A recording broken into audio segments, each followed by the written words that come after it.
ఈరోజు అల్లిపురంలో ఇది పొక్కిరెడ్డి సేతురామరెడ్డి మా ఊర్లో ఎలిమెంటరీ స్కూల్లో బిఎస్ఎస్ టైక్వాండో ఈ కోచెస్ ఇచ్చిన ఈ టైక్వాండో ఆ గేమ్ అంటామా,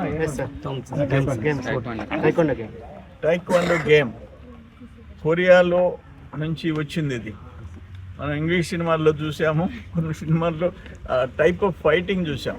ఆ పిల్లలు ఇప్పుడు అదే ఫైటింగ్ చేస్తుంటే, టైక్వాండో ఇది చేస్తుంటే ఆశ్చర్యం వేసిపోతుంది. ప్రొద్దుటూరులో నేషనల్ టైక్వాండ్ గేమ్స్ ఇది జరిగితే గోల్డ్ మెడల్ వచ్చినాయి. చిన్న పిల్లలకు కూడా ఒక్కొక్కరికి 2-3 మెడల్స్ వచ్చినాయి. చాలా ఆశ్చర్యంగా ఉంది నాకు. ఈ చుట్టుపక్కల ఊళ్ళు, టౌన్లో కొంతమంది, తోటపల్లిగూడూరు మండలం, అల్లిపురం, ఇందుకూరుపేట.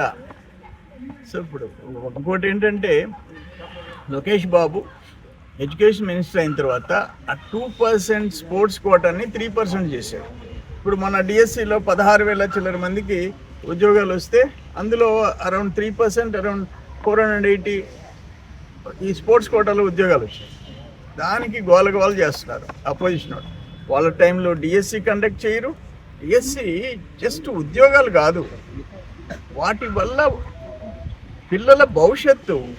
16,000 మంది టీచర్లు లేకుండా స్కూల్ నడిపేదానికిను, 16,000 మంది టీచర్లు ఉండి స్కూల్ అడిషనల్గా యాడ్ అయ్యి స్కూళ్ళు పిల్లలకి పాఠాలు చెప్పేదానికి తేడా ఉంది కదా. అది కూడా మీ 5 ఏళ్ళు ఒక్క డిఎస్సి నడపలే. ఇప్పుడు స్పోర్ట్స్ కోటా 2% నుంచి 3% చేస్తే మీరు అప్రిషియేట్ చేయాలా. చేయకపోగా 90 అంటే అక్కడ ప్రిన్సిపల్ సెక్రటరీ ఎడ్యుకేషన్ చాలా డీటెయిల్గా చెప్పాడు. అది ఎప్పుడైపోయింది? మోర్ దెన్ 10 months అయిపోయింది. వాడు జాయిన్ అయిపోయింది. ఇప్పుడు నానా రభస్ చేసుకుంటున్నారు.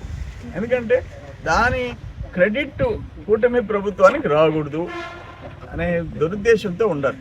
అయితే నాకైతే ఈరోజు ఈ పిల్లల్ని చూసిన తర్వాత నిజంగా చాలా సంతోషంగా ఉంది. ఈ కోచెస్ అందరినీ మనస్ఫూర్తిగా అప్రిషియేట్ చేస్తున్నా. వాళ్ళ పేర్లు ఉన్నాయండి. Lakshminarayana, 3rd black belt national referee, U Pavan Kumar.